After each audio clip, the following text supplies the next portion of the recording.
SPG blogger YouTube channel पर सभी साथियों का फिर से एक बार हार्दिक रूप से स्वागत है।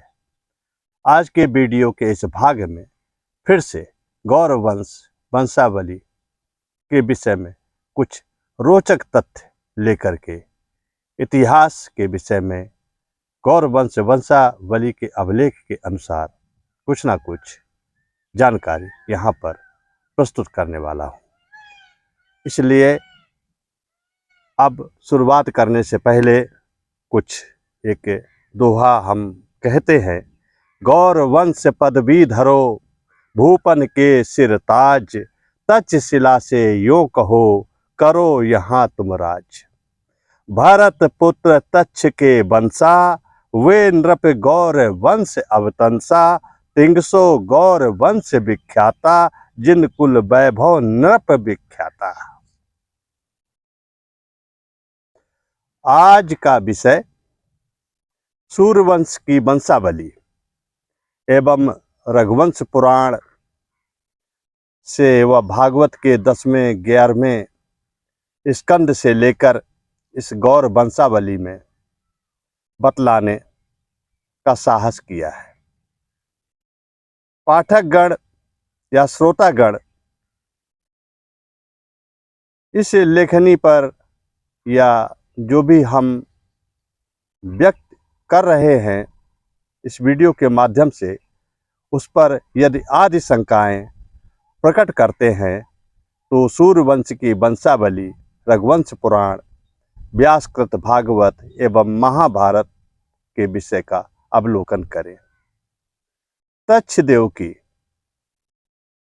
आगामी पीढ़ियों में तक्षशिला के राजा स्कंदादित्य के 4 पुत्र हुए। प्रथम पुत्र दित्यदेव, उनके बाद में सादलीदित्य देव, फिर स्वदित्य देव, फिर सबसे छोटे पुत्र के रूप में सिंहादित्य देव जी हुए। सिंहादित्य देव जी अपनी थोड़ी सी सेना लेकर के ससुराल कनकपुर, ये कनकपुर वर्तमान में जो झारखंड प्रदेश है और बंगाल का जो सीमावर्ती जो प्रदेश है, जहाँ पर मुर्शिदाबाद जो जिला लगता है, उसके आसपास जो क्षेत्र चिन्हित किया गया था शशांक महाराज शशांक की राजधानी के रूप में, जिसे हम कर्ण सुवर्ण कहते हैं इतिहास में, उसी कर्ण सुवर्ण को कभी कनकपुर कहा जाता रहा था। वहीं की बात हम कर रहे हैं जहाँ पर स्कंदादित्य जी महाराज जो राजा शशांक के पूर्वज थे, उनकी वहाँ पर ससुराल थी। वहाँ के लिए वो रवाना होते हैं। ये बंगाल की सीमा से मिला हुआ वर्तमान में जो क्षेत्र है उसके विषय में हम बतला चुके हैं। यह कनकपुर ही गौर देश बाद में कहलाया। कहने का प्राय यह है कि 3 माह 26 दिन की पैदल यात्रा करते हुए तक्षशिला से ये कनकपुर के लिए पहुँचे और कनकपुर पहुँच भी गए। कनकपुर राज्य पर दक्षिण से कुछ आतताइयों का आक्रमण हो रहा था, शत्रुओं का आक्रमण हो रहा था इनके ससुराल के ऊपर, इनके ससुर के ऊपर। उनमें से अब इसमें उल्लेख तो ये किया गया है कि वो पल्लव और काकतीय वंश के शत्रु थे, उन्होंने ही चढ़ाई कर दी थी, लेकिन सिंहादित्य देव ने दक्षिण के पल्लवों और काकतीय वंश को वहां पर परास्त कर दिया।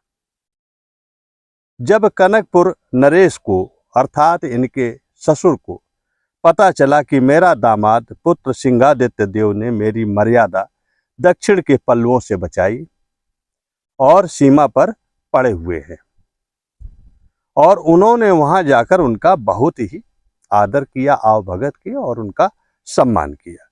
फिर उनको कनकपुर ले गए, राजधानी ले गए।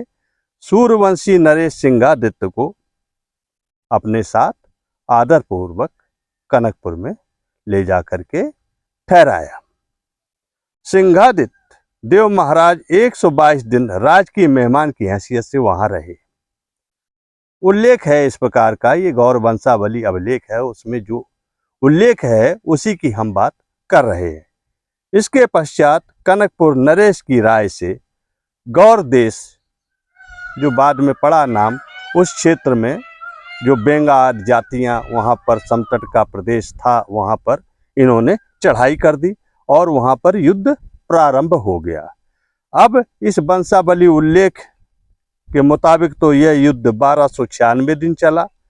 कहते हैं कि 3 साल 6 माह 15 दिन तक ये युद्ध बराबर चलता रहा और अंत में इस युद्ध को सिंहादित्य जी महाराज ने जीत लिया। वहाँ के जो निवासी थे या वहाँ की जो शत्रुओं की सेना थी वो हार गई। सिंहादित्य देव ने देश पर कब्जा कर लिया और इनकी आगामी पीढ़ी में, आने वाली कुछ पीढ़ियों के बाद में, बड़े प्रतापी एक राजा हुए जिनका लक्ष्मण देव नाम रखा गया या लक्ष्मणादित्य उनको कहा गया, जिन्होंने अपने नाम का वहाँ पर नगर बसाया जिसको लखनावती कहा जाता है और उसके अवशेष आज भी हैं। 16वीं शताब्दी तक वहाँ अवशेष पाए गए हैं और मिदनापुर जिला के अंतर्गत, बंगाल का जो मिदनापुर जिला है उसके अंतर्गत वो क्षेत्र है। मालदा वगैरह वहाँ पर कहा जाता है और वहाँ पर राज अभी तक चलता रहा।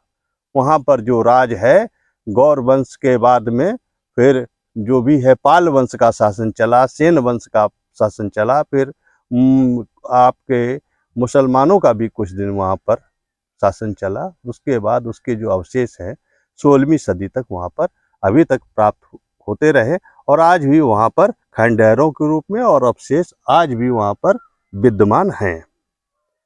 इस प्रकार से जिसका नाम है लक्ष्मणपुर लखनौती, इस गौर वंश में सूर्यवंशी राजा सिंहादित्य देव के वंश के रहने के कारण गौर नाम से संबोधित किया जाने लगा। इसके पहले गौर राजपूत सूर्यवंशी थे। इस देश में एक तथ्य यह भी है कि सुरा नामक गाय अधिकांश पाई जाती थी। इस राज्य के लोग गायों की पूंछ काटकर भारत ही नहीं पूरे विश्व में उस पूंछ की चवर बना करके बेचा करते थे। जब गौर देश विश्व में उस पूंछ की चमर बनाकर बेचा करते थे, जब गौर देश के लोगों से या व्यापार करने वाले लोगों से पूछा जाता था कि आप किस देश के रहने वाले हैं, तो व्यापारीगण कहा करते थे कि मैं गौर देश का रहने वाला हूं और गौर देश के हमारे राजा सिंहादित्य देव जी महाराज हैं, हम उनके वंशज हैं, जो कि तक्षशिला से आकर के आबाद हुए हैं। गौर देश का राज्य स्वतंत्र है और गौर देश के रहने वाले राजपूतों को गौर के अलावा चमर गौर भी कहा जाने लगा था। चमर वंशी गौर का कहलाने का कई कारण हैं। विद्वानों के अपने अलग अलग मत हैं, उनमें से कुछ मत दिए गए हैं, इसमें उनका उदाहरण है, उल्लेख है, उनके विषय में भी थोड़ा सा हम जानकारी यहाँ पर प्रस्तुत करते हैं। गौर वंश के आदि पुरुष धर्मधुरीणा महाराजा भरत मर्यादा पुरुषोत्तम रामचंद्र जी के ऊपर अपने हाथों से चमर लेकर के सिंहासन पर बैठे हुए भगवान राम जी की सेवा किया करते थे। इस कारण चवर वंशी गौर क्षत्रिय कहा गया।